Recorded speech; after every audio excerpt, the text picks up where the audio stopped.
ناظرین، آپ کو ایک گرم ترین سیاسی خبر سے آگاہ کرتے ہیں کہ قومی حکومت کی تشکیل پر پاکستان پیپلز پارٹی اور لیگ نون ایک پیج پر آ گئے ہیں۔ پاکستان پیپلز پارٹی کے سربراہ بلاول بھٹو اور مسلم لیگ نون کے صدر شہباز شریف نے قومی حکومت کی تشکیل پر اتفاق کر لیا ہے،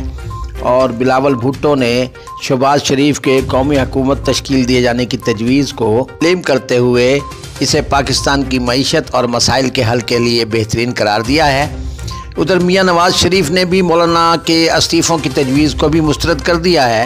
اور موجودہ سیاسی تناظر میں اس وقت پی ڈی ایم اور مولانا فضل الرحمان ان دونوں بڑی جماعتوں کے ایک پیج پر آ جانے سے اکیلے ہوتے ہوئے دکھائی دے رہے ہیں، اور بہت جلد مسلم لیگ نون کے بھی پی ڈی ایم سے باہر ہونے کے امکانات روشن دکھائی دیتے ہیں۔